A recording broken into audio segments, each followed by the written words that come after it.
talk 110 to another. I'm an 11, but continue.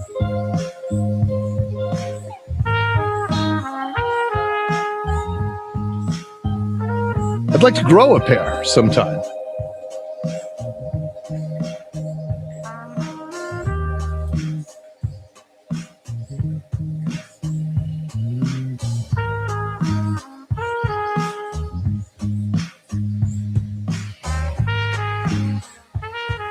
Aloha!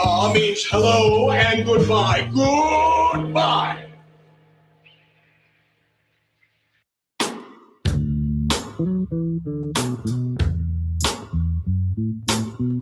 Louis, what is that? What is? I'm like, I don't know. What is it?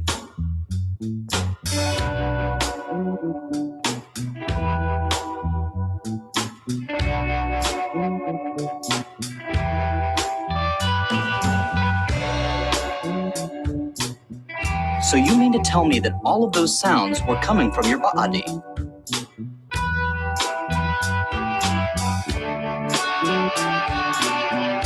somebody tell me what the hell is going on?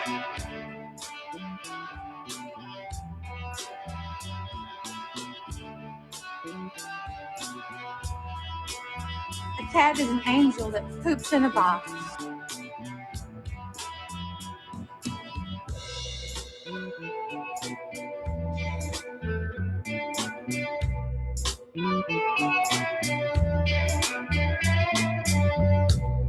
Houston, we have a motor.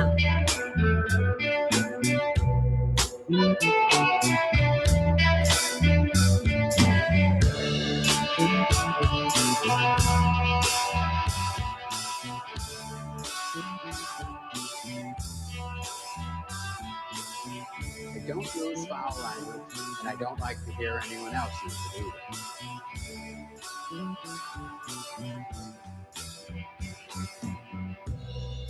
Now, Tane I can get into.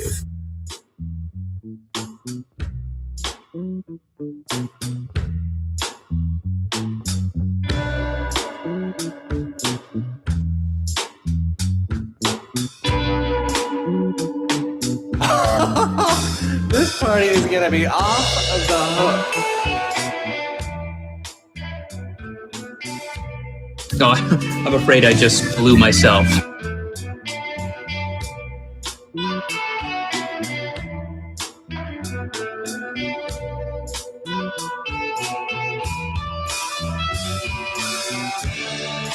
Can you say apple? Can you say banana?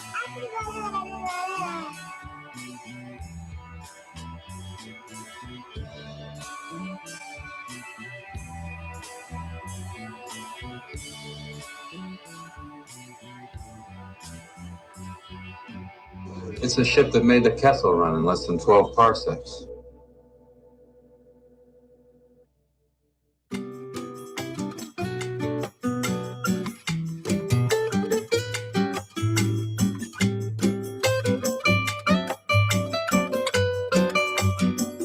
All right, they're gonna run. See you on the flippy flops.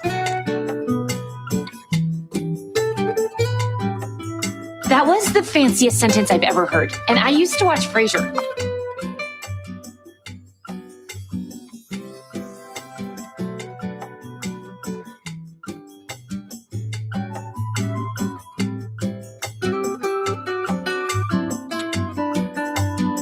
Shut up, little man.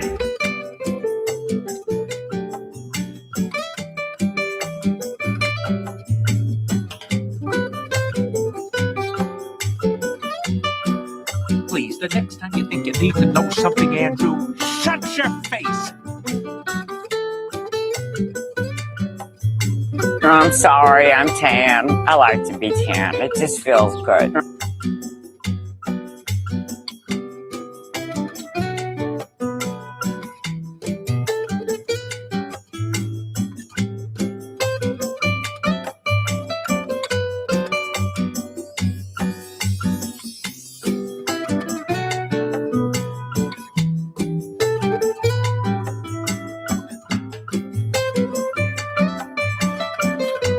No one believes a word out of your mouth.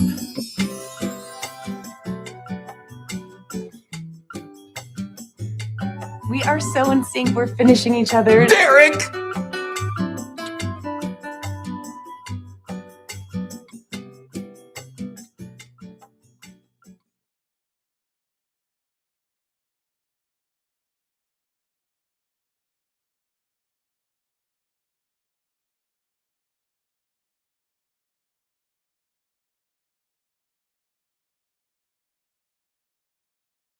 What I'm saying is you got to go for it. Aaron, you have to take a risk. Yeah, no, you're right. Yeah, you have to. It's like when I decided to go back to Cleveland, I wasn't totally sure they was gonna welcome me back, man. But they did. They welcomed me back with open arms and an open heart. Yeah, they did. Again, I feel like that applies more to you. Like, I don't even live in Cleveland, but again, I appreciate the thought. Cleveland, Ohio? You want the home of the Rock and Roll Hall of Fame? Or maybe we go down to Canton to the Pro Football Hall of Fame. You know Superman was created in Cleveland? Yeah, no, I know Superman was created in Cleveland. You've told me that a number of times. You ever seen Cuyahoga Sunset? No. Do you know Cleveland's great for the whole family? Yes, I do. You tell me that all the time. You randomly just text me that. And what's wrong with that? Weird. It's weird. I got free texting. TBTL.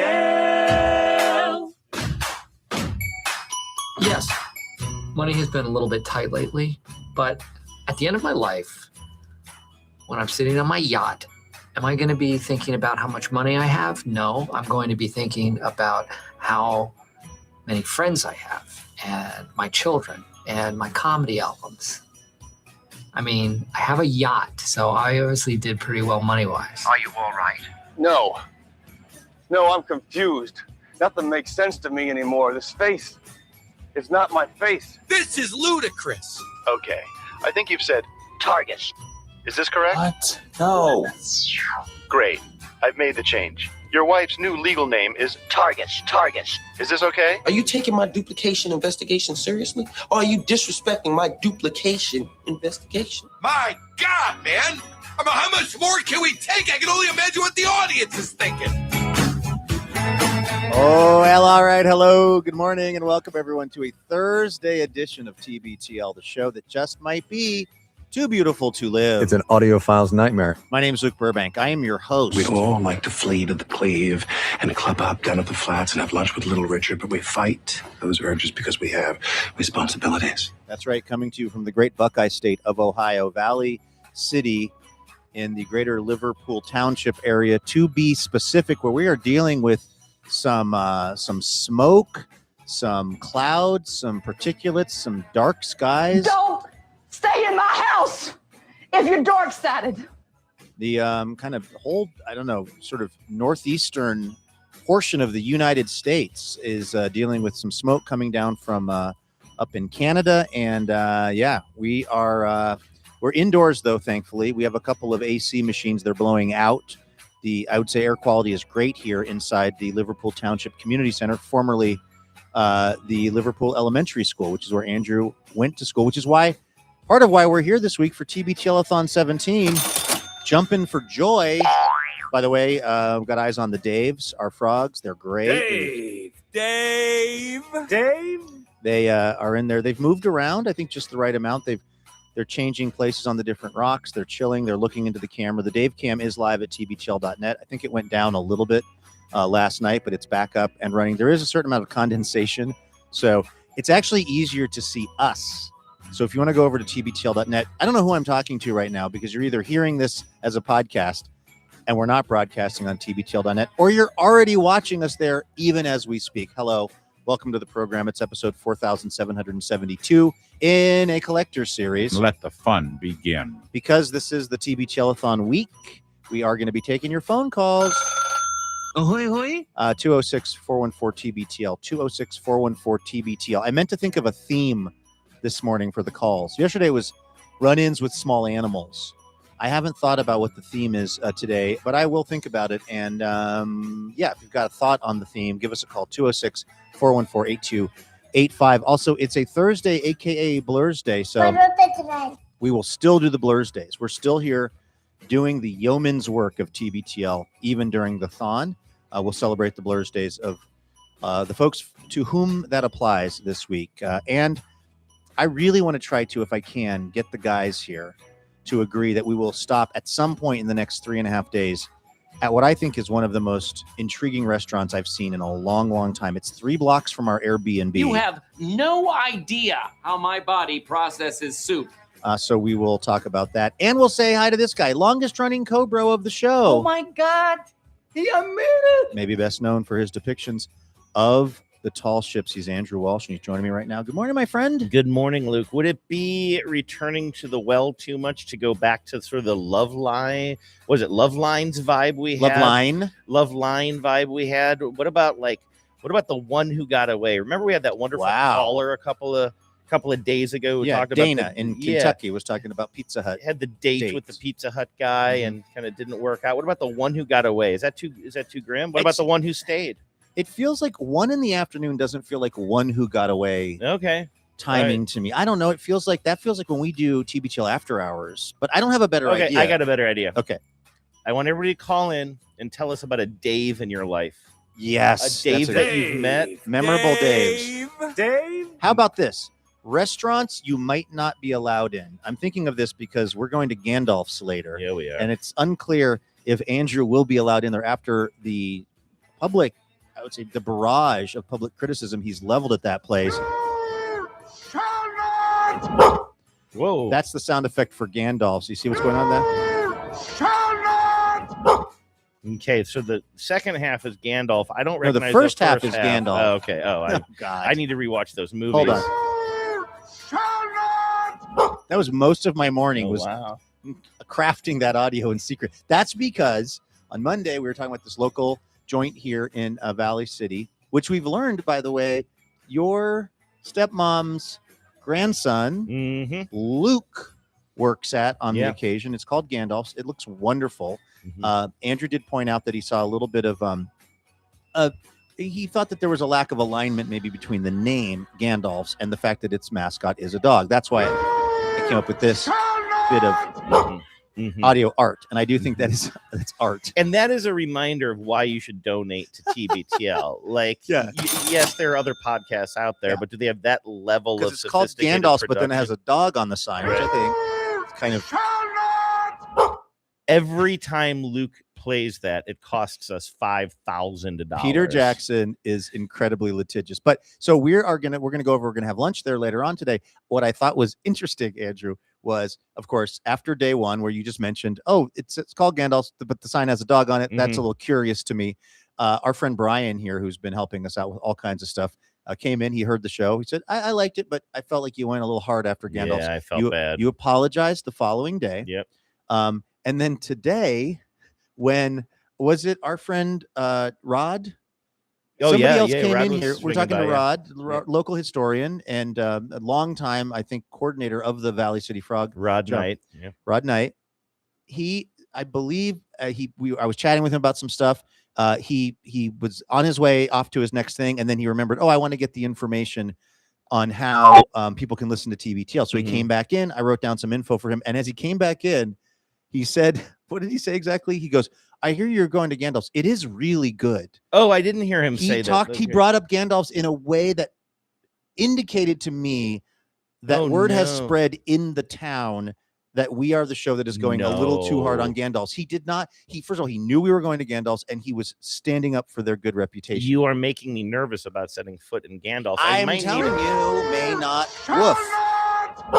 You have I see you stole one of the football helmets from the Buckeye Youth football program. Yeah. Do you think if I wore that into Gandalf's, it would sort of obscure my identity a bit? You wear it backwards. Yes, it really would. I'll tell you what's not going to work, my friend. You're not going to be able to put up any of your campaign posters in Gandalf's until this has been cleared up. Yeah. Even though we learned last night on the Zoom that I can tell you exactly when it was, November of 1987 in fifth grade, because, Andrew, what? I've actually got some intel. Okay, so let's explain this please poster. Unpack this. So yesterday evening, as many listeners know, and many listeners joined us for this, we had a TBTL Zoom party. We gathered here, me, Luke, and John, and we gathered with the tens of listeners via Zoom. It was kind of like a show and tell, and we're all bringing things from our childhood or from our past that we wanted to show off. And John, you brought a book. And Luke, you brought a mouse pad. Yeah, Kids and fantasy. Something that kind of reminded you of your first class experience on an airplane. And then I was going to bring this object from my parents' house. My dad said, I have a better idea. What about this campaign poster that you made in 1987, which I had no recollection of, except I think he might have told me about it maybe earlier this year or 2 years ago. And I was like, I have no recollection of running for vice president in 1987. I'm guessing I was in about 6th grade then. But apparently I made this campaign poster, and people who are viewing us now live on YouTube can see it. I've taped it to the front of the desk there in front of us, and it's got a little photo of me. It's got my class picture. I'm wearing a little sweater vest thing. I look very respectable. I look respectable. I look like somebody who you'd want. I have no memory of this, but again, clearly I'm the kind of guy who runs for vice president, not president. Really kind of keeping myself in check there. It was fun though. It was fun to show it off. The poster lists my credentials, including lifelong resident of Valley City. Yeah, because of the orientation, I can't actually read the sort of your list of credentials, but they were incredible in that they really represented somebody who's in 5th grade, who their main sort of bona fides has lived in Valley City their whole life. Oh yeah, you said 5th. It says 5th, and I've been saying 6th, attends school regularly. Sure, yeah, I believe. Will work for you. Bathes on the regular. Yeah, too much. You had a bunch of like your credentials listed there, and when I asked you last night on the Zoom was, well, did you win? And you said, gosh, I don't even remember because I don't even remember running for this. Yeah, true. Well, Andrew, I'm now, because of my position, looking November 1987, 5th grade. Underneath it says, the best man didn't win! Exclamation point. That's my dad's handwriting. So he sort of slugged that. Which means you did win, but he was voting for the other kid. Just the saddest part of this whole story. It would be weird because, I mean, clearly, this poster has my dad's work, his fingerprints all over it. All over it, literally and figuratively. He clearly made this. He was the talented artist. I was focused on the issues. You were in 5th grade. And I was focused on the issues, you know, and so this is why you hire a campaign getting staff. Candidates out that aren't lifelong residents of Valley City. That was one of the things that you stood for. As vice president of the school or whatever it is, my job is not to be making posters. My job is to be leading and legislating. Yeah. And so that's why I thought it was okay that my dad, as my campaign manager, made this poster for me. Clearly, I mean, you could see the parts that I helped on because it's not quite as good. But it would be interesting if my dad actually did vote for the other kid. I wonder who won. I wonder who the president was. I wonder what the responsibilities Vice were. president. And well, I wonder who the running mate or who won the top spot.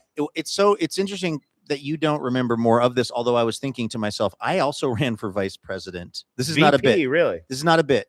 I think it was. God, can I have anything? I think it was class vice president. I do not think I won, but I also don't remember, and that might have been in like 8th or 9th grade. I don't remember anything about the election. So I guess that's not that crazy that you don't remember who you were running against or who was up for the presidency or whatever. But yes, it does appear based on the back of this poster board, if we believe that Bob Walsh wanted you to win, that you did not in fact win because he wrote, and it's an interesting detail, and it really speaks to the battery daddy situation in your dad's basement. Yeah, my daddy has a battery daddy. Yes. And his battery daddy has a battery daddy. Andrew, of course, loves his battery organization device. It's a little kind of it's a case called the Battery Daddy, and it keeps all of your batteries of different sizes organized. Well, when we were visiting your folks the other day, you showed me down in your dad's extremely organized kind of workspace in the basement. It's the nicest basement I've ever been in my life, without a doubt. Incredibly organized. It also goes and goes. Yeah. There are so many rooms. It's like, and they're all well appointed.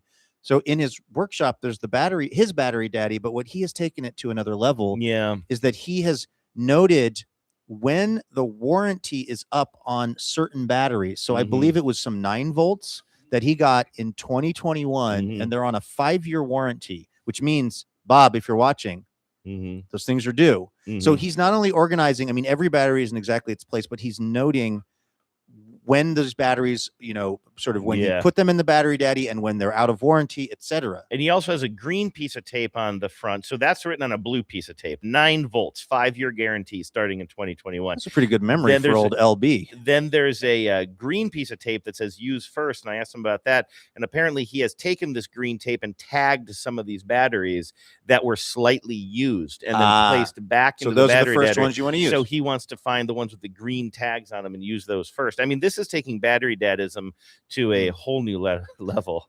But here's my point.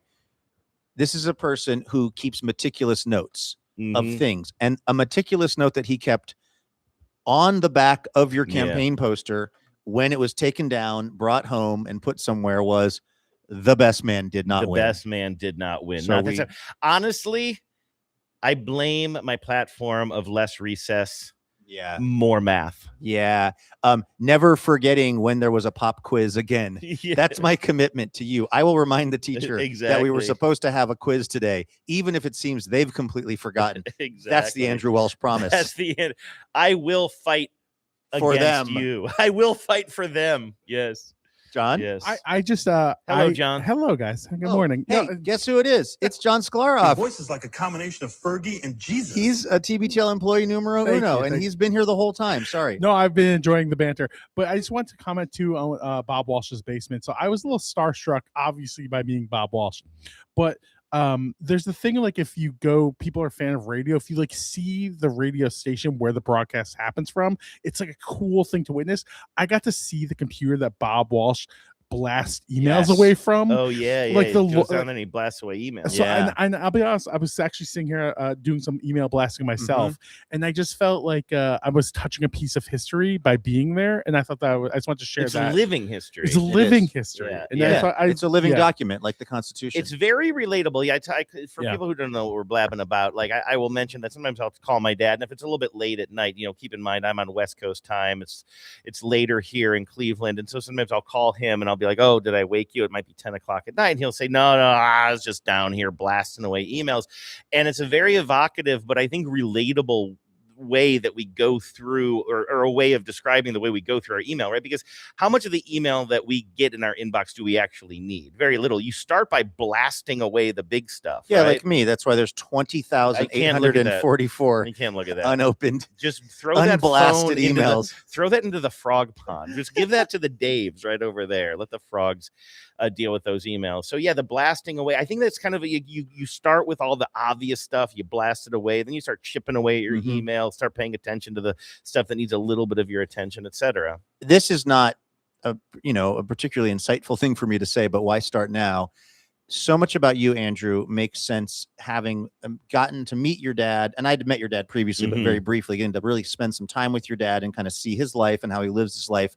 There's so much about you that makes a ton of sense. And the idea that I think you feel a great sense of relief in organizing things and getting your inbox, maybe not to zero, but pretty close, in handling loose ends, having loose ends no longer loose. Those are that when it's the end of the day and your emails have been dealt with and things are tied up and everything, I think it probably creates a sense of accomplishment, and calm and relief for you, and I would guess Bob as well. Special shout out to Bob and Joyce, because the thon is great. It's fun, but we're running from this thing. We're doing this and we're back and forth. And we had a few hours to have some pizza and hang out. And it was honestly a highlight of the week, just to absolutely to meet the man and Joyce and hang thank out. goodness they sent us home with pizza. Yeah, that's great. Which was amazing, because then we ate that last night. Yeah, that was late really at night. good. We need like three growing boys. We have a good show title suggestion from a listener, and I can't see who it is, but what if we rename the podcast "Call Her Battery Daddy"? Not bad. Good spoof. And the SEO we might catch a little bit of the "Call Her Daddy." Exactly. People how long into our show would somebody get before they realized it wasn't "Call Her Daddy"? I don't know. Probably not too far. How much do they talk about Wordle on "Call Her Daddy"? Because that's something I know you want to discuss, Andrew, today. The words mean nothing. You said something very honestly shocking to me this morning. You said you might be done with Wordle for a while. I'm shocked myself. I might be. I'm not even joking. I might be at my limit with Wordle. It ticked me off yesterday. At his limit. Now listen, when we're on a week-long project like this is the time when I might accidentally kind of blow my streak. Yeah. Because I'm busy. So if people don't play Wordle, you got to play every single day, and every day that you win, you tag another day onto your streak, right? And like I've had streaks that have gone into like the 80s, and I know some of our listeners have them that went well into the into the triple digits. And it's kind of a bummer when you just sort of forget to do Wordle as opposed to Wordle beating you. But it was kind of a combination of that yesterday. So I am back down to zero. I have not done Wordle today because I'm still mad at Wordle. So I started Wordle in the morning as I usually do, but it seemed kind of complicated. If anybody's playing the archive and you're worried about spoilers or whatever, this is your spoiler alert on this because I'm telling it all. And so yesterday, I think that I knew that there was an A in there and I think an S and an H. And so I was struggling with those. I never had them in their right places. I remember my fourth guess. You have 6 guesses to figure out what this word is going to be. My fourth guess, I started it with a P, and I can't remember what my guess was, but it was wrong. But then now I've got a P in the right place. I've got an A somewhere, an S somewhere, an H somewhere, and I cannot figure out what it is. And then at one point, and again, because we're in a different time zone, all the people I play Wordle with it's still like 9 o'clock at night. They have a few hours to figure it out. I open up my phone at like 12:15 or something like that. I'm like, I forgot to finish my Wordle word. I saw that some people in my group had completed it apparently with no problem. I hadn't seen a bunch of people busting out, but I'm like, well, what was the word anyway? I totally forgot because it's at that point too late for you to it restarts at midnight. It restarts at midnight. So I've wasted the day. I'd gotten to my fourth guess and then I forgot about it. I moved on to something else. We had our event last night on Zoom. And then all of a sudden, after midnight, I'm like, God dang it. My streak is back down to 0 because I forgot to finish it. What the heck fire was it anyway? I look it up. And I want to know what you feel about this word as a legitimate word. And do you have any guesses based on what I told you where the starts with a P, there's an S, an H, and an A in there somewhere? Is it pshaw? I hate you. That's not a word. Yes, it was pshaw. That's not a word. Pshaw, it is a word.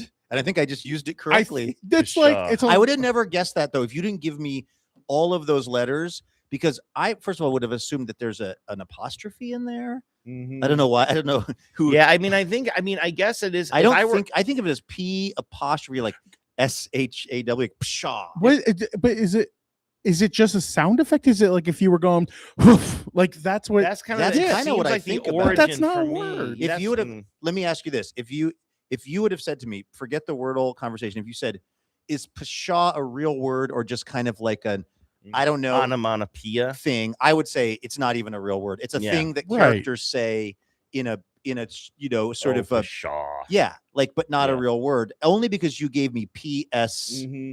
I don't know if you give me the H, but the and AW. Also as I was sort of saying it in that, it's sort of like I was sort of grouping them verbally in a way that you don't sort of see it in that. I mean, again, hey, listen, other people, not everybody busted out yesterday. I'm the only person I know who didn't complete it and actually got a 0 for the day. So it is solvable. A weird looking word too. So I reached out to Becca, who is a pretty daily Wordle player, and she said. I asked her if she had any thoughts on yesterday's Wordle. She said, I don't have any interesting thoughts, except it was so dumb. The only reason I even remotely know that word is because my sister uses it. Her sister is very smart. Pshaw tune. And then she said, I messed up a couple of times, and she started with zebra, went to Sandy. She starts with zebra. You're starting with a Z. You are crazy for that one, Becca. Mad. That's mad. You're crazy for this one, Bex. What? You are living on the edge. It went, talk about, it goes zebra to Sandy to Shaq to Holtz Shaquille to O'Neal. Shaw. See, now this is for people who don't play. Starting with zebra is interesting because very few words are going to have a Z in there. That is a Wordle of a very confident woman right there. Because how often is a word going to start with Z? You want to start I've texted, with a word. do you always start with zebra? So that is amazing. Look at her. Now I know why you love her so much. When I'm seeing the word pshaw written out, it does not look like an English word. It's PSHAW. In a million years, I would never have gotten that through Wordle. I got it because you kind of walked me right up to it with your description. Do you know what the word was the day before? No, but I'm getting, by the way, an update from Becca. She says, no, I've literally never started with the same word. You want to talk about raw dogging life. Yeah, no kidding. I'm still hung up on this. I want somebody to use pshaw in a sentence because to me, it really is just pshaw. Pshaw. But that means it means don't worry about it. It means oh, that's not something to be concerned about. So if I said to you, if you were like, Andrew left his bathroom window open by 1 inch is the raccoon going to climb in through that window and ravage the house? I would say, oh, pshaw. And just for the record, for people listening at home, the window was fully closed, so we were safe from the raccoon. But I hear what you're saying. I never heard that before. Yeah. I guess I'm dumb. Then I got trolled in the chain. So after I looked it up last night, I wrote to the Wordle gang. I said, I just looked it up. It might be time for me to take a break from Wordle. And then somebody gave like the double exclamation point emoji to that or whatever. Then the conversation moved on to some sort of neighborhood news and whatever goings on that's too complicated to get into here because I didn't fully understand it. But then somebody, you know what? I'm gonna name her. My friend Anita, who got it in 4 yesterday, was responding to this other story on the text chain, and somebody said something was weird, and she wrote, pshaw, nothing weird about that. Pshaw. To which I said in my head, I think I might need to take a break from Anita for a while because I don't need that kind of trolling. You know what I mean? People usually, this is the AI overview, people typically use it when they want to downplay a suggestion, express impatience, or scoff at an absurd claim. Yeah. For example, a person might say, pshaw, that's absolute nonsense, or oh, pshaw, don't worry about the small stuff. It's like something that like Daisy would say in The Great Gatsby, right? Sure. Or that might actually be more like accurate in terms of history. I was thinking of it as like the importance of being earnest, sort of that era of writing, but I don't know when it came into fashion. I just got a breaking news text message. My mom, who's watching along, shout out Karen. What up, Karen? She said, when somebody gives me an incredible compliment, I often say, oh, pshaw. Oh, you know what, Mom, Karen? come I gotta on. say something. TBTL breaking news. I think we got to work on that, Karen. And this is something you and I can commit to. When someone pays us a compliment, I think the nice thing to do is to say, oh, thank you so much. Not to say, and this is something I've historically always done, why the compliment is undeserved, why they don't really mean that, why if they really knew me, they wouldn't. Because, I mean, I think Becca, actually, she of the Wordle mastery, she of the jumping out of the Wordle plane without a parachute lifestyle, she says, like, look, if somebody made me a really nice meal, or if somebody made something for me, a gift, somebody gave me a gift, and I said, oh, this sucks, I don't deserve this, oh, this is wrong for me, that would be rude. You would never do that. If somebody gave you something, you'd say, oh my gosh, thank you so much. If someone's giving you something in the form of a compliment, if they're saying, hey, I really liked how you did that, or that was cool, to say, oh no, or that sucked, or whatever, is kind of depriving them of the experience of giving you that gift. I'm really trying to remember that, because I get complimented up to once a year. And I don't want to, the next time it happens, kind of dismiss it. I'm trying to be a little, now here's the thing. Give yourself permission to be kinder to yourself, Mom. That's right. Give yourself permission. And also, that's a phrase we were discussing. That's a callback to what was happening in the car during fire plug watch. But here's the thing, though. It is nice to accept the compliment. Let's not go too far with the accepting the compliment. That's the thing. It's a fine line. Yeah, don't say and. Or, yeah, I've always thought that. Yeah. You know what I mean? It's a fine line between you are clinically insane for suggesting that nice thing about me. That's too much on one side, but also saying, I've kind of thought that about myself. Too far on the other side. It's a very narrow band of acceptable compliment acceptance, in my opinion. So I want to say this is a much more interesting conversation, a richer conversation. I'm happy to come back to the conversation about how to accept compliments. That was all I had on that. But I mean, it is an important thing, and it's something that I am remarkably bad at. It's listed on my campaign poster. We'll get better at that. Yes. But just to come back to Pshaw, something just struck me as you guys were talking about it, and as you mentioned how your mom uses it. Here's my argument against that being an actual word is we cannot think of any other context, any other sentence in which it's used other than followed by the word "o."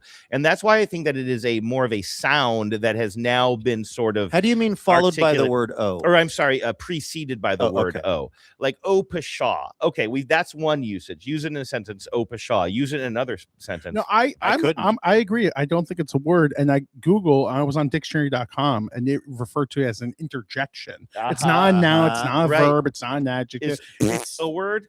No, I don't know. And I say that to you all the time when you compliment me. I go. The irony is, what we're saying about the New York Times puzzle people, selecting this for the world today, we are essentially saying pshaw to that. I am saying It's pshaw an to that. exclamation of irritation, disbelief, disgust, or mild contempt. And here's the deal with me and Wordle going forward. I don't know how long this will last. I might have made threats like this before, but I have been playing both Wordle and I've been secretly playing Connections for the past year, but I had given up on Connections a long time ago because I did not feel like and I do think it's a single person still who writes that.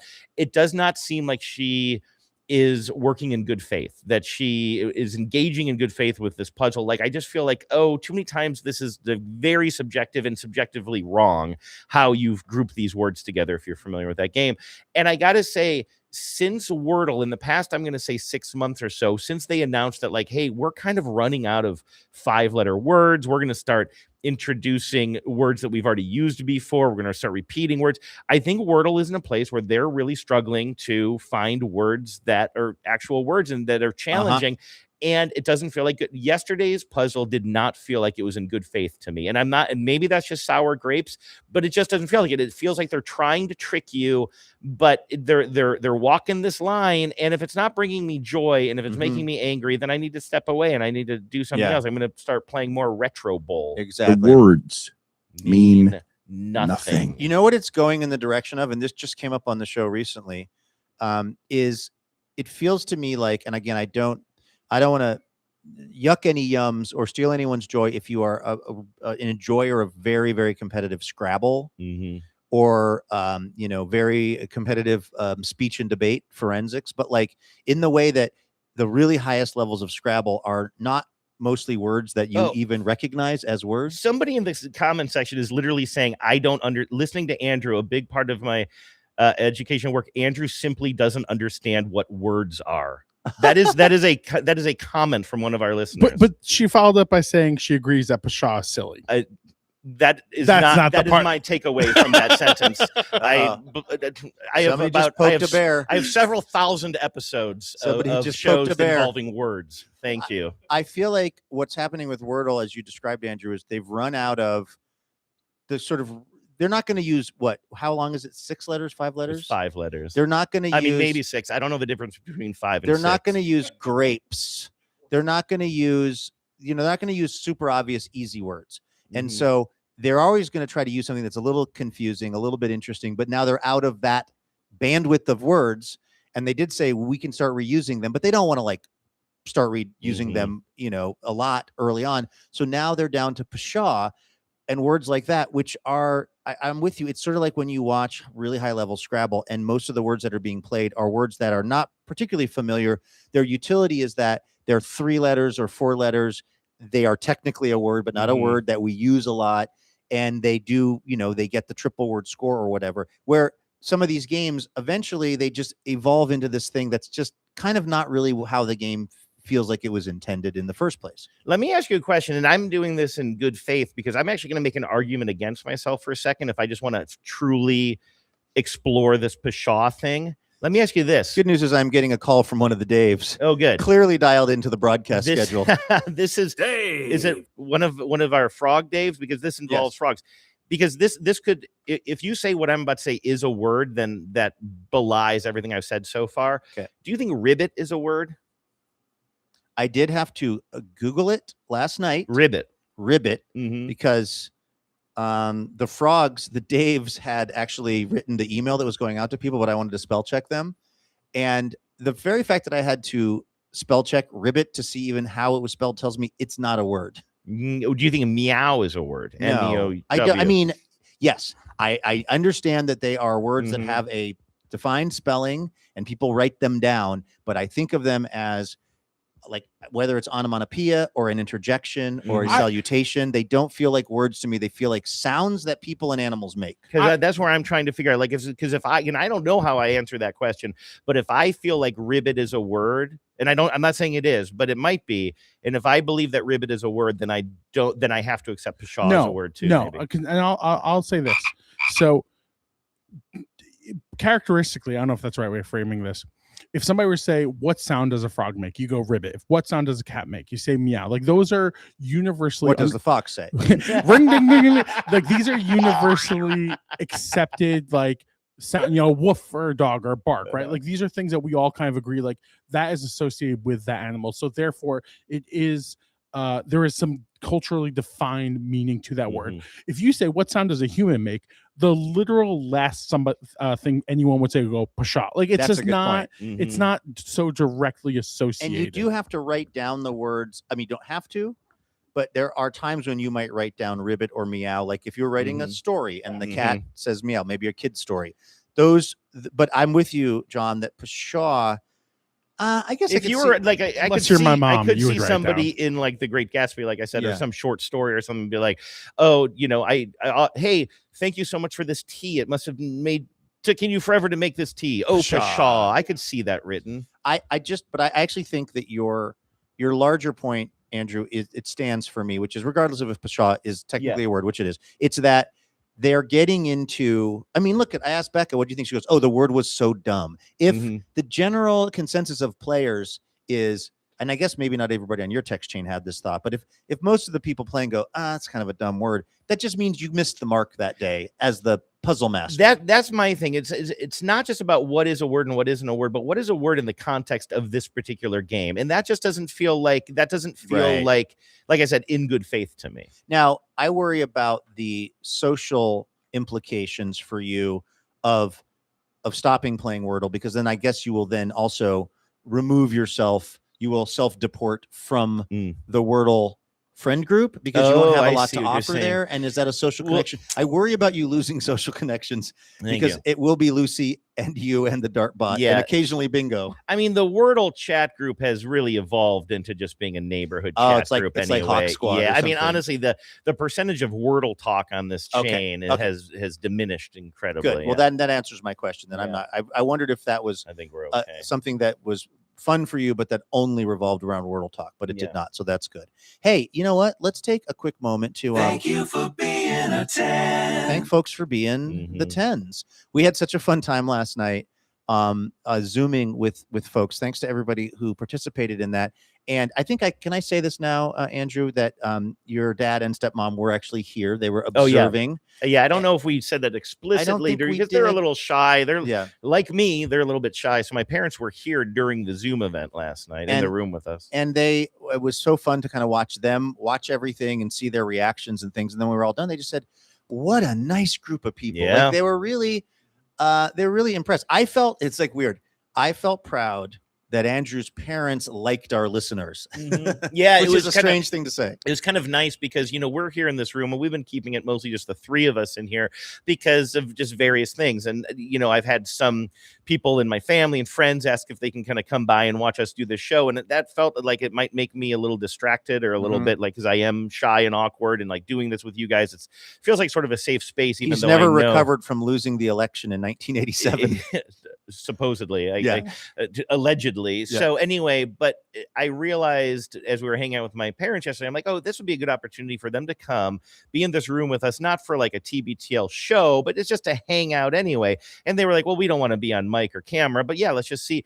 And I realized it was actually perfect because it really showed my parents the TBTL community, not us just like talking out, one-way communication here, but that they could see and hear the people that make this community special, because what's special about this is not the podcast at this point. No, you know what never I mean? has been, never will be.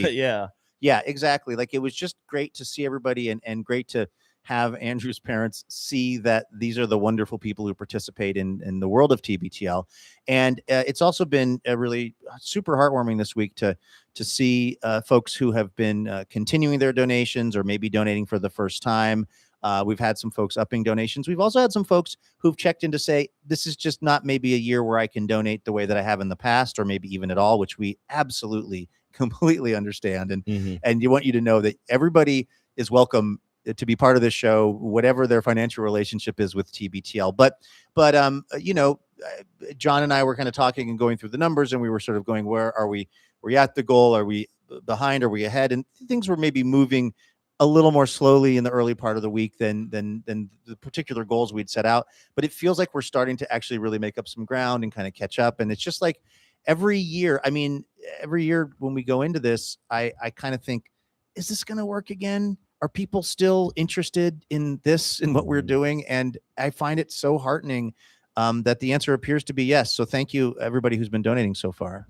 Somebody said, I want the Delica sticker. Delica is not a word, which is, I will co-sign that. But actually, it's not a sticker either. It's an actual magnet, isn't it? We're giving out magnets, so you can use it as a sticker as long as what you want to stick it on is metal. People are very excited about the magnet. It's pretty cool. I know. I'm pleasantly surprised. I mean, that's something we want to make sure everybody who donated any level can grab this TBTL magnet. But I think it's actually got people I think the magnet's got everybody kind of worked up.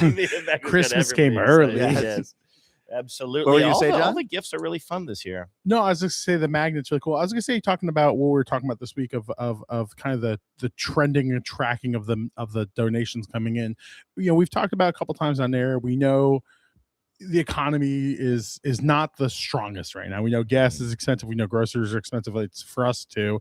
And so we know, we've mentioned on there how like there have been some folks who explicitly said like, I can't give for this reason or that, you know, I got laid off or whatever it is. And we've had several people email and be like, hey, I want to donate a little more. And that's something we've said is, if you can give, you're stepping in place of somebody who can't.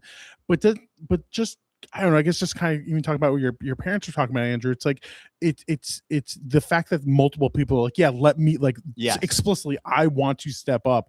It's just such an awesome I don't know, it's just a heart in a very difficult time in the world. I love it. So people really want to make sure that if somebody else isn't in a position, and we've had people like naming specific other people they're friends with who they know are maybe going through something, and they're like, hey, so and so who I know is, maybe not working as much or etc. I'm donating for myself, but I'd like to donate on their behalf and stuff. I mean, it just like is an incredibly loving and caring and supportive community. The other thing too that I hadn't thought of, John, until you and I were talking the other day, is we have people that have been doing recurring donations, and that's incredible, and that's really that's a big part of kind of our monthlies, the money that comes in, the money that's used to pay for various things related to the show, that's used to pay our salaries and things. And then there's the money that sort of comes in. People will donate maybe on a once a year basis during the thon. They'll say, well, here's the money for the whole year.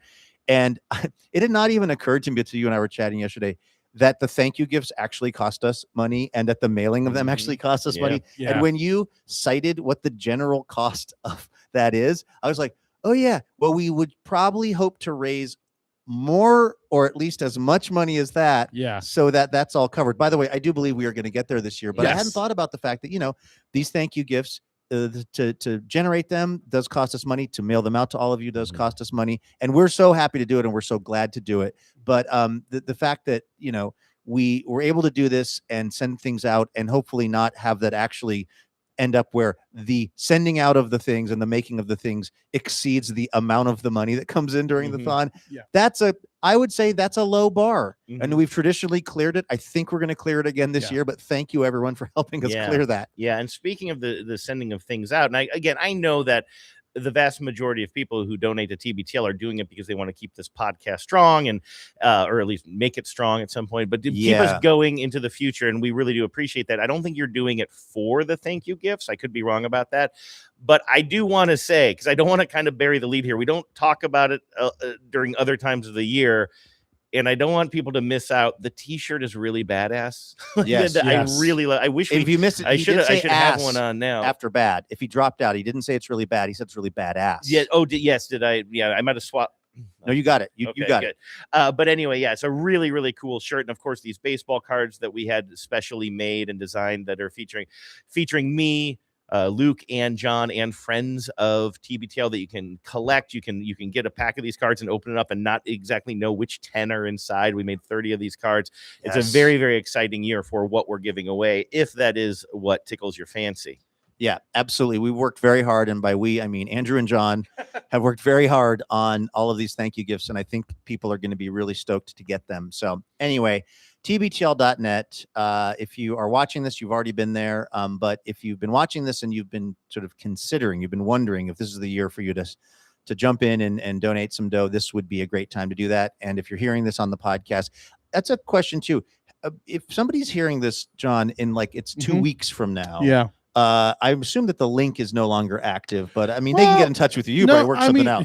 John's never going to turn down a little TBTL support if you get in touch with him. Technically, Larry, let's get real exciting talk here. The way it works is, so obviously we're doing the thon this week. We keep the like donation page as is during the thon with all thank you gifts up for about another week or so. But like tomorrow's the last day of the thon. But if you were to donate, say next Tuesday, we'll still send you the We'll thank you keep gifts. the lights on for you. Yeah, but then so like famously, so that is one of our catchphrases. catchphrases. You coined that, didn't you? Yeah. But if you're listening, My almost dad did. If you're 6 months behind, you can always donate. You won't be getting the thank you gifts because at that point we have to place the order for the inventory, so it just becomes something we can't do year round, obviously. But we'll always take your donation if you don't care about the thank you gift. Yeah, absolutely. Point being, if you're thinking about doing it, this is a great week to do it, so you can get the thank you stuff, so you can keep supporting award-winning radio art like this. Wait. I didn't know that already won an award. Yes, in my own mind. Oh, that's yes, amazing. That's absolutely fantastic. right. I don't even remember filling out the application. Hello and welcome to Top Story. Before we get into Top Story, should we take a phone call? Yeah, answer? we I have think somebody who's been saw on hold here for a while. I mean, I don't think we've settled on a theme yet. What are we asking of this person? Where do we? What you had an idea at the beginning? Are of the they quitting show. Wordle? Are you quitting Wordle? Is the theme? Yeah. Oh, of and who are the Daves you know? Daves you know, and are you quitting Wordle? And is ribbit a word? Yes. Hi, you're on TBTL.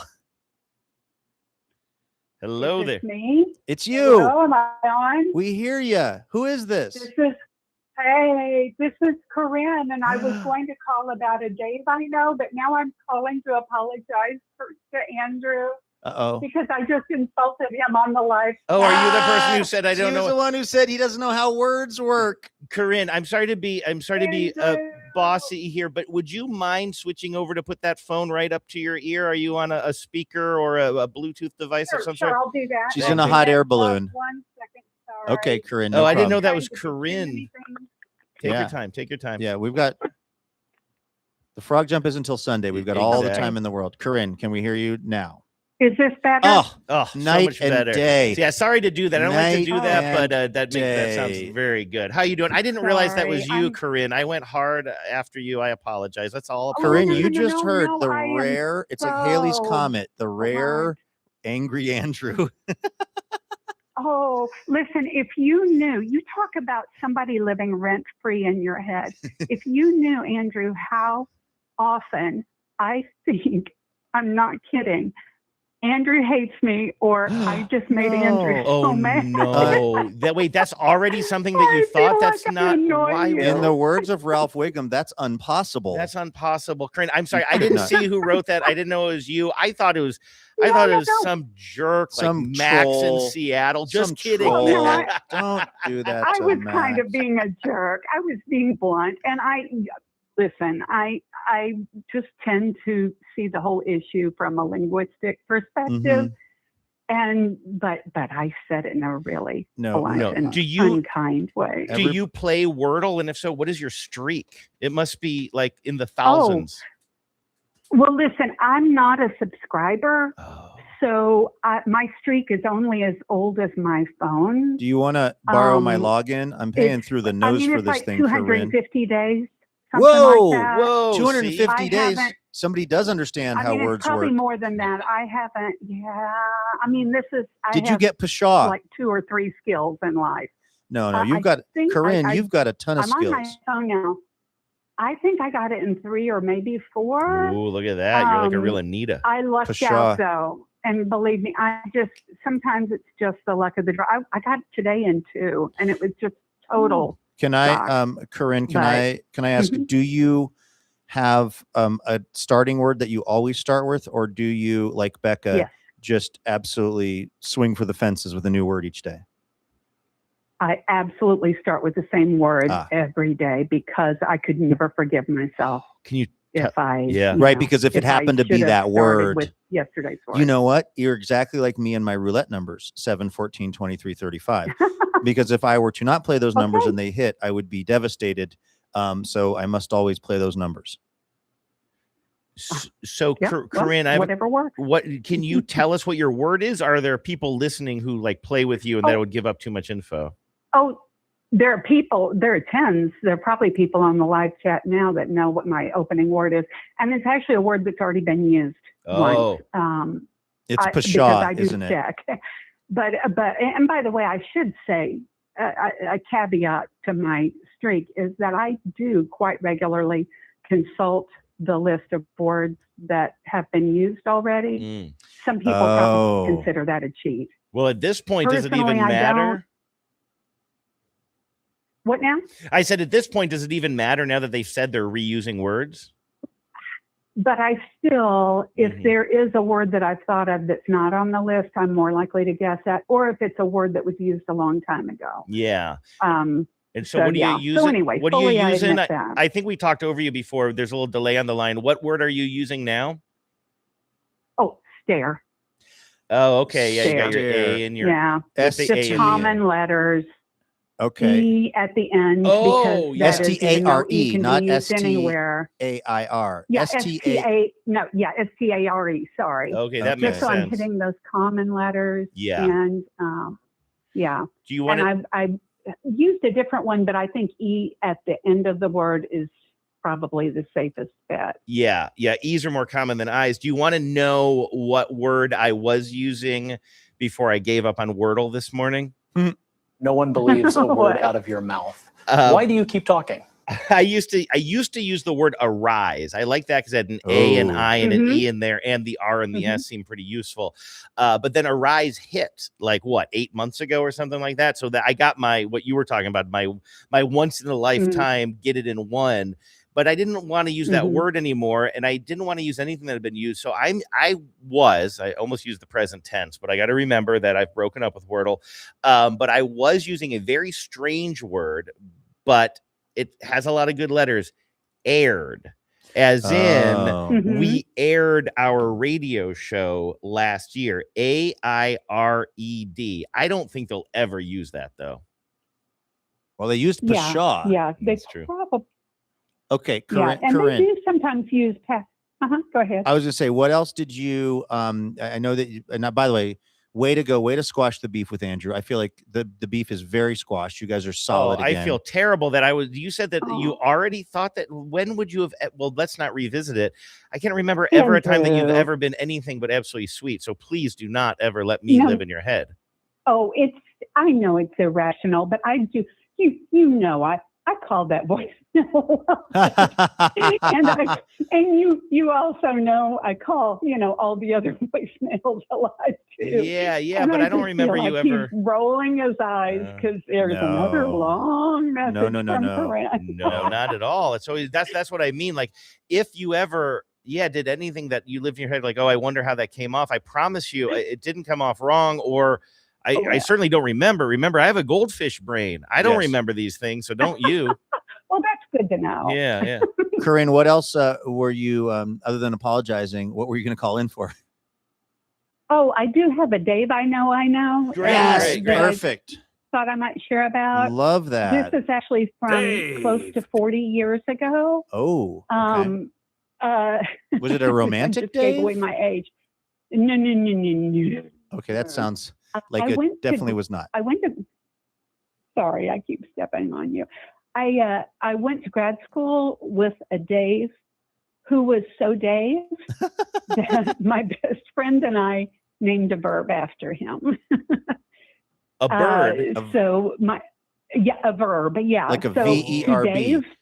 To Dave. Verb. To Dave. To Dave became an intransitive verb. This was just between my friend Kathy and me, but it meant to toot your own horn in front of the professors and other grad students, and most specifically to take every possible opportunity to mention one's semester abroad in England.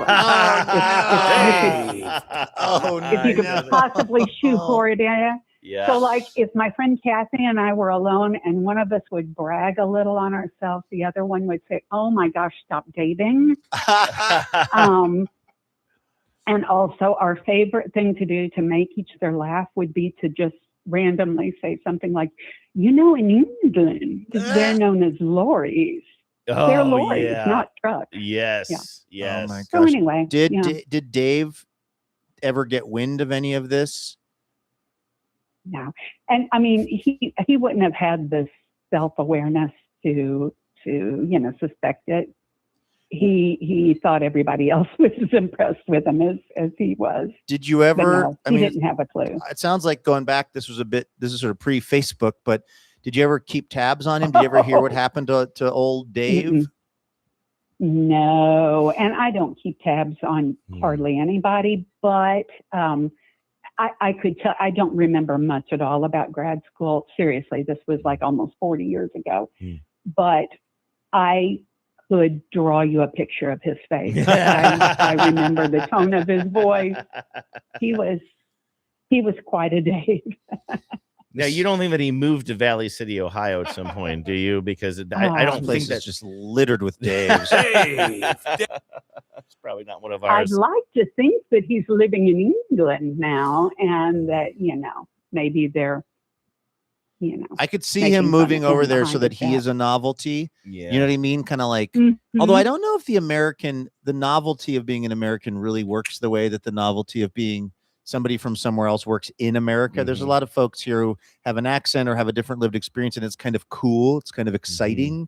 I don't, certainly not currently. I don't know if, I don't know if everyone's jumping for joy when we show up somewhere else and try to, I don't know, tell them how it is back where we're from. Now, I'm also hearing that you guys made a verb out of Dave's name. It caused me to feel a little insecurity because, Burbanking is definitely also a verb. And it's never, that went so well, you really Burbanked it. It's more like you tried to make this joke into something, even though nobody liked it.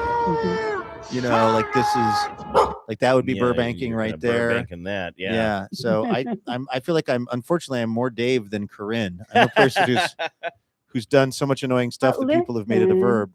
But listen, Luke, pulling a Corinne is sticking your foot in your mouth and saying something that was inadvertently rude. So no. I mean, the weird could all thing be a about verb. this, Corinne, is I famously have very thick skin. This was just like a once in a lifetime where I had a little bit of a thin skin moment. You happened to catch me in the act. That's all. Yeah. Andrew, listen, I can't believe I'm doing this because I'm going to have to play it for my husband. But I live with an Andrew, okay? And in fact, he is, I've told him this, he's more Andrew than you are. He's and so I get that, and no, you're wonderful. Okay, well, thank you. We think you're are wonderful, too. Corinne. You're better. You're the best. We really appreciate you. All right. Well, John and Luke, you're okay too. Yeah, they're all right. That's okay. Yeah, I'll take that. We're just Pshaw. we're just a couple of snacks over here. It's fine. We're just Right, here. right. We're just here to look pretty. Corinne, thank you so much for again being such a great friend of the show and for all you've done for us over the years, and we appreciate you. And I promise you, beef squashed with Andrew. Yeah, absolutely. And I know I can count on your vote in '87. That's right. That's right. Andrew for vice Love you president. guys. Love you too, Corinne. Bye, Corinne. Bye bye. I just want to quickly work this in. Are you guys, because we had the perfect drop to set this up, which is You have no idea how my body processes soup. I know we're going to Gandalf's today, but sometime in the next couple of days, I would love it if you all would accompany me to a restaurant in our neighborhood called Supermarket. Absolutely. Which is something that I've been calling for years in various cities in America, and it's harder to find than you would think. Forget the Seinfeld bit about the soup Nazi or whatever. New York's a big city. I'm sure there are soup only restaurants, but I've never lived in a town that had a place that just said, we're just going to make soup. And there is a place called Supermarket. That's SOUPER Supermarket around the corner from us that just does soups. And I am absolutely fascinated with this place. This is like my dream restaurant. I love soup. I mean, this sounds fantastic to me. Now, I will say we're kind of here It's hot. at the wrong time of It year. is Now, hot. I am one of those people though who loves to have a big bowl of pho even on a hot day, and I know that that's a thing. I think it can actually have a cooling effect on you too. I haven't been sort of wandering around these smoky streets Nor have of I, for Ohio the City record. thinking like, oh, I would really love some clam chowder right now. But I mean, I definitely got to check this place out. My only concern, and I'm guessing you've done some recon and you can set me at ease here, but my only concern would be if it's one of those places where it's like, do you remember one of our bosses at American Public Media took us someplace where it's like you stood in a line, you had to choose all the different elements of your soup bowl, and it was like a whole thing. Like, I just want to order a soup off of a menu. I'll have what she's having. I'll have what she's having. I'll have the pea soup or the whatever. Like, I don't want to have to like build my own bowl. It doesn't seem like a Chipotle style fast casual. You're good. building looks like they make the soup in advance. It's got soup. the ingredients. You eat the soup. I noticed, I didn't realize, Andrew, that was, and again, I don't want to assume too much, but that whole like kind of going up and having to specify this, but not that, but this is something that is kind of like not your favorite experience, would you say? Because we were getting sandwiches the other day and we were at a counter like that.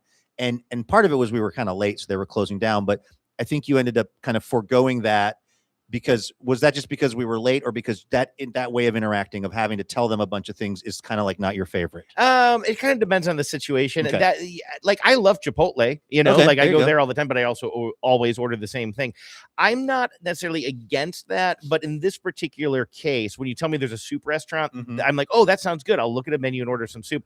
It would just be a different thing if it's kind of like that other one just had the one I'm talking about that I think our boss and maybe Nate or somebody took us to. It just seemed like it was too involved. It was like more of an experience, and sometimes you just want to eat. Like that's the experience. They let you go down a water slide into the soup, which can be fun on a cold day.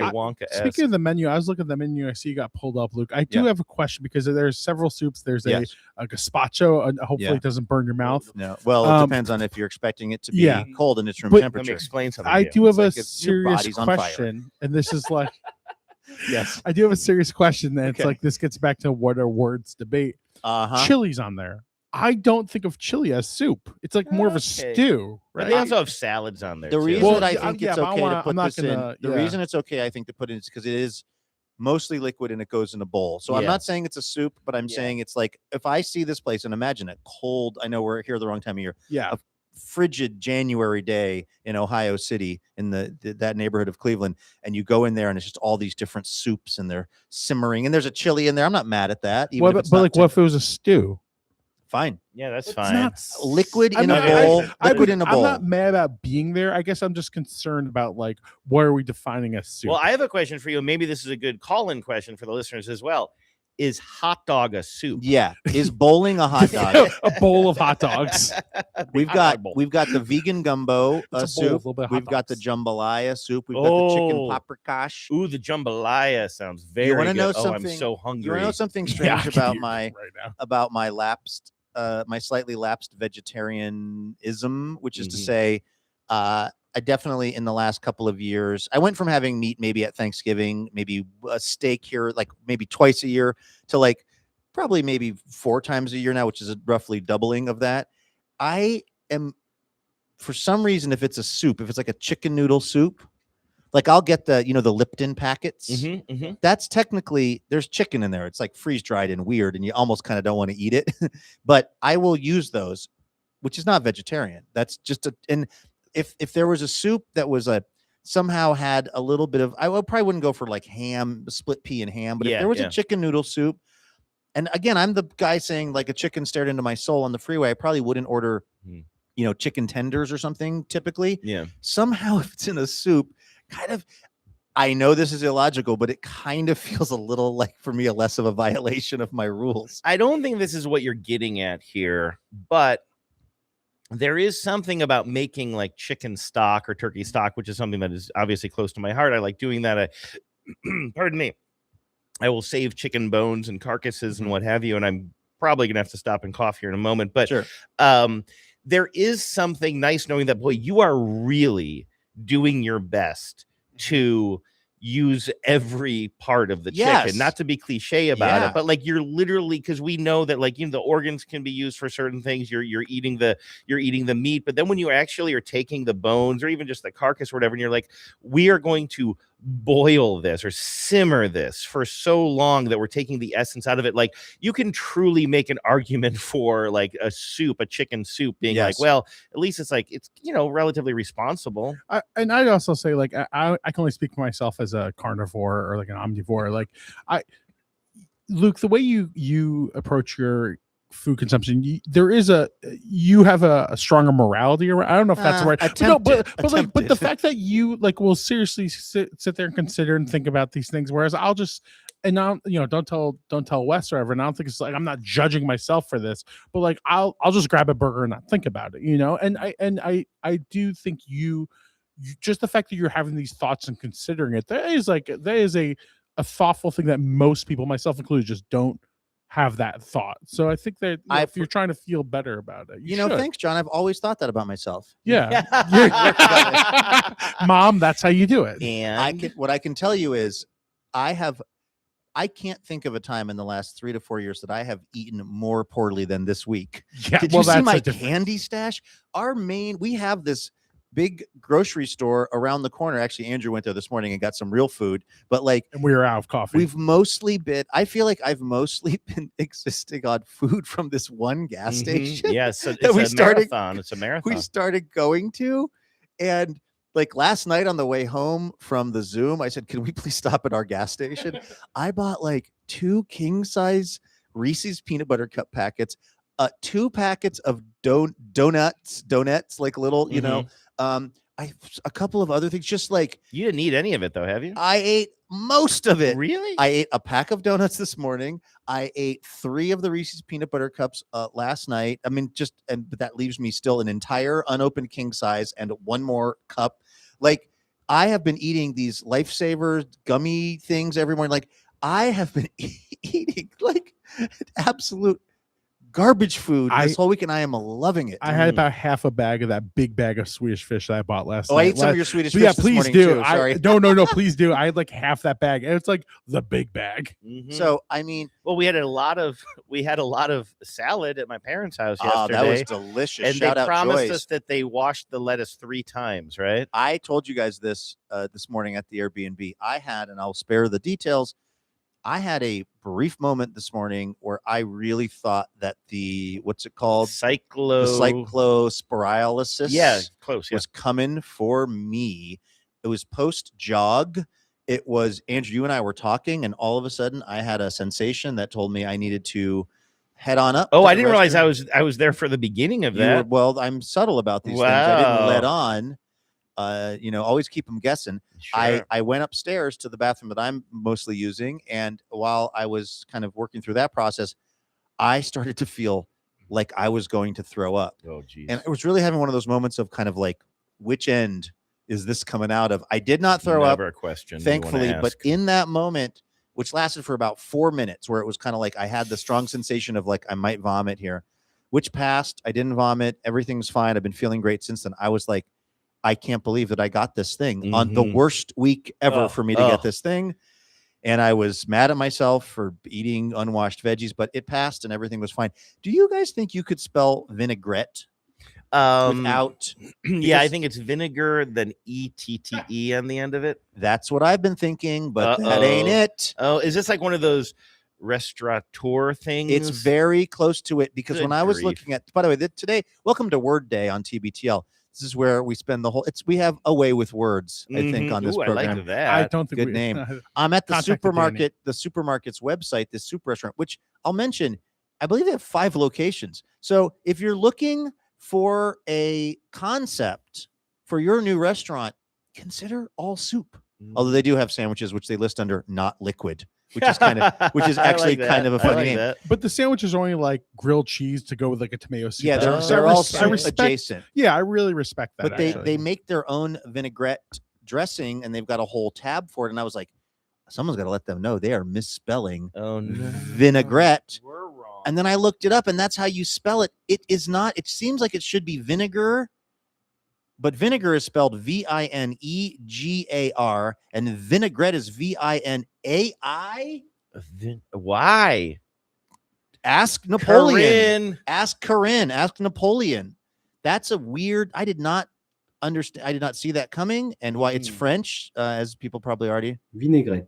Oh well, come on. Don't Don't ask that guy any questions. That guy's going to be absolutely no help. But ask him how he pronounces vinegar. That guy's from Ohio. He just went to France once. Exactly. He's daving so hard. Stop daving. Okay. I wanted to just so we're all on board with trying to get to supermarket at some point. Yeah, maybe that could be a tomorrow thing. Excellent. And then let's see. Do we want to do another call before the We Blurs could do days, or do we want to that. slide right into? Well, let's see here. We don't have any calls Let's do the right Blurs now, days so let's then. go ahead and do the Blurs days. And if anybody does want to call during the Blurs days, you can do that at 206-414-8285. That's 206-414-TBTL. But before we do that, let's do this. There's a right way to rock and a wrong way to roll. You can just listen to your soul. Just remember that life is number one. You can be having so much fun. Just remember that life is much fun. You can be number one.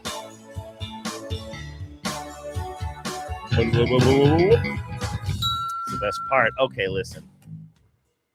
I have two people I want to start with, and I don't know who to start with, but I'm going to start with this person, somebody who's very near and dear to our hearts, somebody who we are celebrating our 1-year relationship with this week. Oh, happy goldenest Blursdiest Blurs Day to our friend Harriet in Friendship, Wisconsin.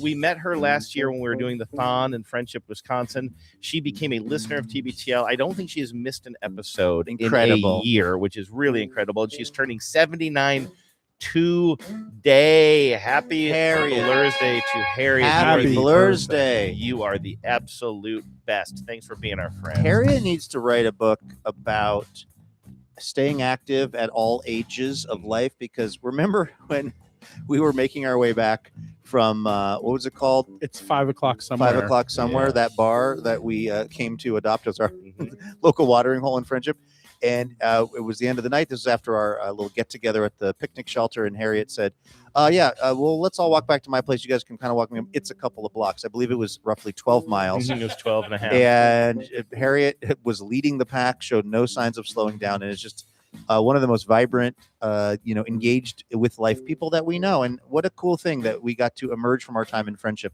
as friends with Harriet. So happy That's birthday, right. buddy. Yeah, go bend the elbow at 5 o'clock somewhere. Put some I get Thin the Lizzy feeling on the Harriet was jukebox. just humoring us. I think Harriet was nursing a glass of Chardonnay I don't know. maybe throughout the course of the night. I think she can put it back. I think Harriet's got healthier habits than we do. Happy Blurs Day. Yeah, happy Blurs Day, buddy.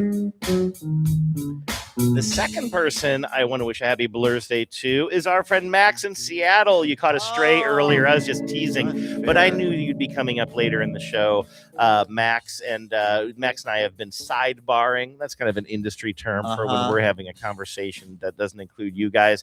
Max may be making a special appearance in this week's TBTL newsletter. Oh. You can sign up for that. I thought he changed his flight because I was talking to Max no. at the baggage claim No, at Hopkins just missed him. on Sunday. Yeah, it'd been nice to see you here, but Yeah, Max is well. a good friend, and Max in Seattle says if you could shout out my dad Ernie on his 76th birthday, that'd be pretty double cool. Heck yeah. He thought the idea of you returning here and doing a week of shows from your grade school was pretty hilarious. Happy birthday to Ernie from our friend Max in Seattle, and thanks again, Max, for everything you do for TBTL.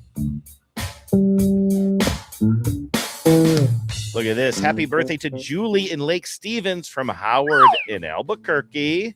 I think we saw Howard in Albuquerque on the Zoom last night, unless we've got two Howards in Albuquerque. Okay, well, Because happy that's a unique name and that's a unique place. Well, Howard is wishing Julie Yes. in Lake Stevens a happy Focus up, birthday. Luke. Yes, another trip around the sun, says Howard. Another year of fierce competition over the New York Times puzzle pages. Oh my gosh, you guys, have you not? It's all gotten happening. You don't believe in that. Have you not gotten the memo? The words mean nothing. Fortunately, there's no record of our plans to engineer the downfall of the Connections puzzle editor, who obviously has a sadistic streak a mile wide. This has been the perfect This is episode amazing. for Julie and Howard, I think. Are we sure that Howard just doesn't know what words mean? I'm just kidding. I'm kidding boy. to everybody. We met at an... It's not too late to up your donation, Corinne. We met at an Everett Tens meetup and have remained friends despite, or perhaps thanks to, my relocation to the desert Southwest. Thanks for the bright spots on so many days. Well, thanks to both of you, and happy Blur's Day to Julie, and great to hear from you, Howard. How about this? Another happy Blur's Day to Ken. Cheers to another year of loving the Pacific Northwest. May your year be filled with Oregon Coast videos and other tales that pique your interest. Ooh. How many letters is in pique? P-I-Q-U-E. That would be a great Wordle word. That'd be a great Wordle word. Maybe I'll start playing Wordle and I'll jump on the Wordle chain. Use that every single time you can. You're invited. And thank you to TBTL for being a window into the Pacific Northwest. Love, Chris and Kathy, and that's to Ken. Aw, sweet. Not a long list today, a couple more to go, including this one from our friend Nikki in Worcester, who we met last night. That's Worcester, Ohio. And I believe we'll be seeing Nikki at the Valley City Frog Jump Festival this Sunday. We haven't given out the timing on that. I think the festival starts at 10:30 in the morning. We don't know exactly when we'll be jumping our frogs. I've got a little clarity on this. Yeah, now. Okay. You want to give it out? Yes. Okay. I think this is what it's looking like. So the Frog Jump Festival, as Andrew mentioned, I think there's some sort of celebration. They've got a new giant frog they just put in this year that is enormous and is now in place. It used a big crane. It's now going to be it's in its permanent home, this giant like fiberglass or whatever it's made out of frog. There's gonna be like a dedication ceremony for that or something, and the kickoff of the whole thing, I think it may be 10 in the morning. Okay. That's 10:30 maybe. Then they start the flights, which is just the different rounds of frog jumps. So it'll be different people. Some people bring their own frogs. Some people can borrow a frog or rent a frog. And then you put the frog in the middle of this kind of big parachute kind of a thing, and then it hops, and then you pick it up, and then they take it back to the lake, or you take it back to wherever it's from. And they figure out who has the longest hop of any frog in that round, and then that person gets a little trophy. And then I don't know if if there's a hop off at the end or if it's just you won your flight. But here's the thing. It's going to be going for a good portion of the day. I am thinking our frog thing is going to be around 1 p.m. That's what I'm trying to negotiate with. And I don't even know if you're technically allowed to do this, but we're pretty big wheel down at the Cracker Factory. So we're trying to get placed in around 1 p.m. So if you are in the area and you're coming out, that's just when that's when Dave is going to hop, whichever Dave seems most up to the task. And then after that, we're just going to be kind of hanging out. There's food, for sale. There's all kinds of like little food trucks and things and fun stuff to do, face painting, the like. I think there's a little area which we haven't actually got eyes on yet, but there might be a little area that's kind of set aside for the tens to hang out. And we'll just be hanging out and chilling until I think about 5 when the thing is over. I love that. So that's it's loose, I know, but that's the plan for Sunday. Just come and go. We'll be here. I got some family and friends who are going to be visiting as well. And like you said, Luke, you'll be shooting some CBS stuff, which will be fun to watch. So come on out to the Valley, and you can just Google very easily the Valley City Frog Jump Festival for more details on where to be. Is that me? That's look what's happening. We're getting calls on the TBTL voicemail line. I'll go ahead and answer this, and then we're going to go ahead and put them on hold for a second here. We're doing this. This is how the Blur's Days work when we're live. I wish y'all could see this. Andrew is working. Oh, He's working it. Working like multiple tabs on his look computer. at this. Look at this. I'm like an octopus. It's in a flow state. The game is slowing down for him right now. He's got the Blur's Days on one page. He's got calls coming in. Hey, do you remember Nikki in Worcester, by the way? Who can forget? Now, okay, what is happening? How one am of the I tabs? One of the tabs has an open speaker on it. I thought I had this person muted. What's going on here? I'm not seeing any tabs that should be making any noise, but I'll close that. There you go. I think we're okay. Nice. All right, Problem everybody. solving. Hey, We'd love Nikki. to see it. Hey, Nikki. In Worcester? Mm-hmm. She wanted to say something. Happy birthday to my dear friend and fellow 10, Caitlin in Eagle, Idaho. Oh, nice. It's time for our yearly tradition where I get to blurs you back. Hope you had a fun-filled birthday. Maybe next year will be a good time to get the Duke gang back together. Miss you. Are these Duke people? Yeah. Are Ooh these- la la. Are these Dukies, Blue Devils? Blue Devils, indeed. Boy, that's a heck of a school. It really is. Well, happy birthday, Smart Caitlin. Is Duke still the kind of top of the pops when it comes to basketball? I think in college basketball, it's still regularly up there. Although, Mm-hmm. It's interesting with all the NIL stuff and everything else. College sports in general have changed, in a pretty drastic way. But I think Duke is still putting together very, very good basketball teams, both the men's and women's teams. Typically, Yeah, I don't think they've won the championship in years, but they had a player go third overall in the draft this last year. Cooper Flagg, the kid that went first last year. So they're definitely attracting a lot of the top talent, at least on the men's side for sure. I thought Cooper Flagg was a football player. Cooper Flagg is playing a lot better than I thought he was going to play. That kid's I a just stud. thought he was going to be, I don't know, kind of a power, sort of, serviceable power forward. But boy, he's sort of as advertised. Yeah, he really is playing more point forward. Really has the ball. Okay, this is not the segment for it. Sorry. That's okay. So we're padding it out here. Is gang. We love this. This is what the Blurs Days are all about. And I'm just having a thought too. I can tell you this: if Nikki and her friends are Duke Blue Devils, We're they love super serving. They love basketball talk. That's a good point. That's a really good point. And if Nikki and Caitlin both went to Duke, then they're double Dukes. Dukes. Double Dukes. All right, one more here. And this is from Kelly in Belltown, who says, happy birthday to my dad, Russ. I know Russ. Russ is a buddy. Russ, who truly does appreciate clouds and sunsets more than the rest. Here's to many more with friends and family. That's from our friend Kelly to our pal Russ, who showed up, by the way, for the book event on the east side back in Bellevue. Cute. Oh, did I have your... Sorry, I had your volume down, Luke. Double Dukes. But don't ever touch my board again. Well, happy Blurs, everybody. Sorry about that. I don't know how you got down there. You've got a lot going on, my friend, and you did it admirably. Happy Blurs Day, everybody. Absolutely. Thanks for sending in the messages, and thanks for being born. Thanks for existing. Exactly. Should we take this caller? Let's do it. Let's go ahead and ahoy, ahoy. Take one call as we're heading out the door on this Thursday. This is the penultimate day of the Thon. I cannot believe it. Hello, welcome to TBTL. Hello, this is Ken from Michigan. Ken. Hey, Ken. We had another Ken getting a birthday shout out, and I'm going to be honest, Ken, I thought it was going to be you. Maybe we've got multiple Kens listening. Did you know this? I did not, but my birthday was in June, so that was not me. Okay. Are you okay with us having more than one listener named Ken? Yes. Okay. You can have up to 10. Up to 10 Tens Kens. of Kens. That's the. What do you think, Ken? Yeah. I know you're a college basketball guy. How's Duke been doing lately? Well, they did beat Michigan last year, but Michigan won the championship. So They sure I did. think we had the better year. Yeah, that's the main way they measure it. This is true. Who won the whole thing? How you been, man? Pretty good. So I did just quit my job. Oh.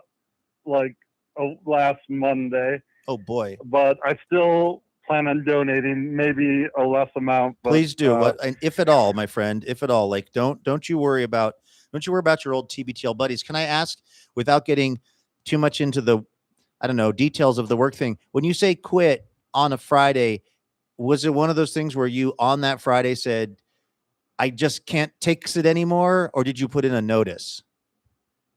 I was actually on a Monday, but no, it was a disagreement, and I had been sick of there have been issues with work for a while. So I'm just sorry. glad Was to be that super done. stressful, or was it kind of like were you feeling stressed, or were you feeling kind of relieved when you walked out of the building? A little bit of both. Yeah.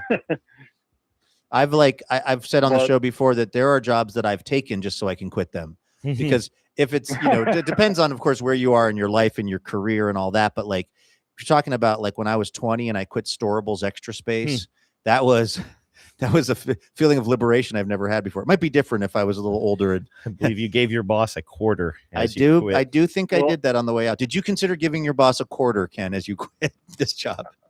I I did not. I have been working there for 21 years. Oh, and my it's been my goodness. only job. So Well, that's a big life thing, Ken. I hope you're doing Wow. okay, man. Yeah, I have some money saved, so I should be good for a while. But okay, well, you obviously I need a job eventually. Do you know how to run an audio board during a Blur's Day segment? I do not. Oh, okay, sounds good because we might have an opening. I like that you're honest about your skills. You're not Yes. lying in this interview about what You're you not can and can't do. blowharding. Is there a kind of Ken? Is there an industry or anything that's interesting to you? Like this might be a chance after 21 years and kind of the main job you've had to pivot to go try something else. Is there anything that you find intriguing? Yeah, well, I was working in a warehouse, and I'm 6'5", and being on cement floors, like my legs were starting to feel it. So that was another reason I was looking to get out of the warehouse eventually, anyways. Maybe like work at a ball pit or something that's just kind of more cushioned. Something that's less. Maybe something that involves a chair some of the time. I would, as Mr. Burns said, chairs, the great leveler. I am so into sitting, and I know that supposedly sitting is bad for us, and maybe it actually is, etc. But it's even when I'm hanging out with Andrew and John on this trip, Ken, anytime we're talking to somebody, we're maybe in some part of this building or whatever, and we're having a chat with someone. I'm not sure how long it's going to go. I am eyeing what is the surface that I can be sitting on while this conversation is happening. So I really, really look forward to you having a job where there's more sitting involved. Me too. Yeah. Anything else you wanted to talk about here on this Thursday, Ken? Do you know any Daves? Yeah, actually, Dave Bledsoe from New York. I've been on Facebook friends with him forever. Yeah, he's just very entertaining on Facebook, and he's posts something every few days, and it's always entertaining me. He's got a podcast that he does as well, right? That he's been doing for a long time. It's called The Hell Podcast, I think. It's What very the close. hell? Oh, What the Hell Podcast? Yeah, I believe so. Oh, okay. I thought Ken it was might The know. Hell. Ken, do you know what the name of Dave's podcast is? I actually have not listened to that one. Okay, yet. well, Dave, we're going to have to get on that SEO, my friend. But yeah, we love Dave Bledsoe. He's a longtime friend of the program. Oh, yeah. I think it's called What the Hell Were You Thinking? You were right, John. Yeah. So that's Nice. if you want to check that out. Shout out to Dave Bledsoe, one of the best Daves. And there are a lot of good Daves. And they're growing. I mean, we've added 3 Daves to the family just this week. But they're in a terrarium right now. That's right. Speaking of which, one of the Daves, he's on, if you could see this, if you go to TBTL.net, he is on the big rock, and he is just absolutely laser focused on the camera. Oh, yeah. You He's guys see? posing. He's posing. He is staring. If you go to the Dave cam, he's going to stare right into your soul because he is really, really paying attention to the camera right now. Oh, So, nice. well, Ken, I really wish you the absolute best with your future. And, I know that you're going to, I was going to say land on your feet, but we're kind of going for the opposite of that right now. I know you're going to land on your rump. Sitting in a chair somewhere comfortably. That's right. When the time is right for you. But I know in the interim, you will have Michigan sports to keep you occupied That's until you rejoin the workforce. And Ken, please shoot me an I'll email. probably see you guys on Sunday. Oh, you're coming down? Oh, really? How far are we from you, give or take? It's 2 hours. I'd have to double check. Okay. All right. So I'm that's going to a birthday party on Saturday, so I still have to see for sure, but I think I'll be able to make it. Oh, okay. That's awesome. Well, I'm we going to hope, reserve a chair for you. yeah, we hope to see you. But if it doesn't work out, Ken, no pressure, okay, buddy. But maybe we'll see you on Sunday, okay? Awesome. All right, man. Good to talk to you. Yeah, great to talk to you, and good luck with everything, man. We'll talk to you soon. All right. Well, I think that's What are going to you wrap thinking? things up on this Thursday. Again, I cannot believe that tomorrow will be the final show I know. from Valley City. Well, that's actually not true. It's the final Thon show, but we are going to be recording on Sunday a special episode of the program. This is actually very exciting. It's going to be taking you all through our day of participating in the Valley City Frog Jump. And that is going to actually be the Monday episode of TBTL because we are going to be on airplanes flying back to our various residences. And so that's how we're going to give you some entertainment on Monday. So there is going to be one more show after tomorrow from Valley City, Ohio, but it's going to be kind of a special program. So anyway, Hey, thank you everyone for listening today. Thanks for being part of TBTL. Thank you again to everybody who's been donating and commenting and jumping on the Facebook and the Stens page and all these different places and just making us feel loved. We really do appreciate it. You know, I think we've all been starting to get a little catch in our throat. I think the smoke. Yes, absolutely. I think the smoke is making its way into the Liverpool Township I Community thought it was the Center. anticipation of Gandalf's. Oh, I am so hungry. Yeah. I'm going to Yeah. order everything on the Gandalf's menu. Oh, Gandalf's? Shall not! Dude, I thought you were going to turn my computer. It's another off. $5,000 right there. Turn my Every computer time off. you play it. All right, thanks everybody. We'll see you tomorrow. In the meantime, have a great Thursday. Stay out of the smoke, and please remember, no mountain too tall. And good luck to all.